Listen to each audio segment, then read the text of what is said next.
नमस्कार, मैं अभिषेक शर्मा भोपाल से। आज मैं आपके समक्ष हिंदुस्तान के उन युवाओं के हृदय की पीड़ा को व्यक्त करने जा रहा हूं जो वर्तमान परिदृश्य में हर युवा महसूस कर रहा है। हम और आप देखें, वर्तमान परिदृश्य में शिक्षा प्राप्त करना कितना महंगा हो गया हो, चाहे वो मेडिकल एजुकेशन की बात कर लें, चाहे इंजीनियरिंग की बात कर लें, LLB की बात कर लें, या बड़े से बड़े कॉलेजों में पढ़ने की बात हो। आज की शिक्षा बहुत ही महंगी हो चुकी है। अगर हमको उस महंगाई के कष्ट को समझना है, उस महंगाई के दर्द को समझना है, तो हम उन मध्यम वर्गीय माता पिताओं से पूछें, उन गरीब माता पिताओं से पूछें जो अपने दैनिक जीवन के खर्चों में कटौती करके, अपनी महत्वाकांक्षाओं को त्याग कर और अपने देखे हुए स्वप्न के हमको ज़िंदगी किस प्रकार जीना है, उन सभी को त्याग कर केवल अपने बच्चों में अपने भविष्य को देखते हैं और अपनी जीवन की गाड़ी कमाई का एक बड़ा हिस्सा अपने बच्चों की परवरिश और पढ़ाई में खर्च कर देते हैं। और खर्च करते समय चिंतित और आशान्वित रहते हैं। चिंतित इसलिए कि अपनी ज़िंदगी की कमाई का एक बड़ा हिस्सा अपने बच्चों की परवरिश और पढ़ाई पर खर्च कर दिया, और आशान्वित इस बात के लिए रहते हैं कि आज हमने जो खर्च किया है, कल हमारा बच्चा अच्छी से अच्छी जगह नौकरी प्राप्त करेगा, बड़े से बड़े संस्थानों में जाकर नौकरी करेगा, ताकि उसका भी भविष्य अच्छा रहे और हमारे परिवार का भी भविष्य अच्छा रहे। परंतु उसके हृदय पर कुठाराघात उस समय होता है जब उसका बच्चा बड़ी से बड़ी डिग्रियां लेकर घूमता है, परंतु उसको रोजगार नहीं मिलता है। और रोजगार के बोझ के, बेरोजगारी के बोझ के तले दबे हुए उस युवा के हृदय में एक बोझ उस समय और दबाव का घर बना लेता है जब वह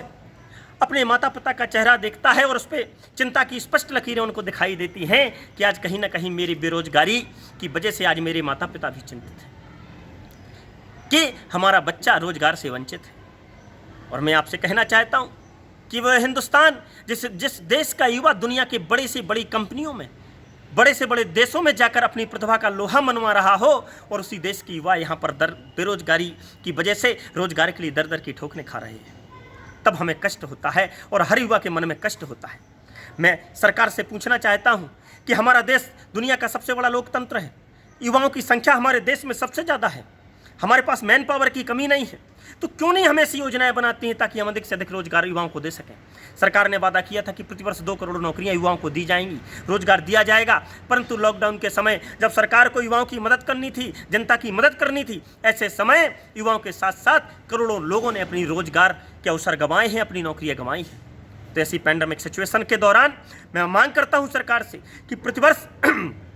1 वर्ष के लिए न्याय योजना के अंतर्गत बेरोजगार युवाओं को 6,000 रुपये का भत्ता दिया जाए, गरीब परिवारों को 6,000 रुपये प्रति महीने दिए जाएं, ताकि वह अपना भरण पोषण परिवार का कर सकें। और मैं एक बार और इस देश के जिम्मेदार लोगों से कहना चाहता हूं, इस देश की सरकार से कहना चाहता हूं कि वो भारत देश है जिस देश के युवाओं ने आज़ादी की लड़ाई में अपने प्राणों के कुर्बानियाँ दी, लहू की एक एक बूंद अपने राष्ट्र के लिए समर्पित कर दी है। तो राष्ट्र का भी ये कर्तव्य बनता है कि उन युवाओं के वंशजों को नौकरियाँ देकर उनकी प्रतिभा का समुचित उपयोग कर कर न केवल भारत को विश्व का महान राष्ट्र बनाया जाए, बल्कि इस विश्व में भी भारत की प्रतिभाओं का लोहा मनवाया जाए, उनको ऐसे अवसर प्रदान किए जाएं। और इसी के साथ मैं अपनी वाणी को विराम दूंगा, इस आशा और उम्मीद के साथ कि सरकार तक युवाओं की आवाज़ पहुंचेगी और युवाओं के हित में देश की सरकारें, चाहे वो प्रदेश की सरकार हो, चाहे केंद्र की सरकारें हों, वो युवाओं के हितों में सोचेंगी और उनको रोजगार के अवसर उपलब्ध कराएंगी। जय हिंद, जय भारत, भारत माता की जय।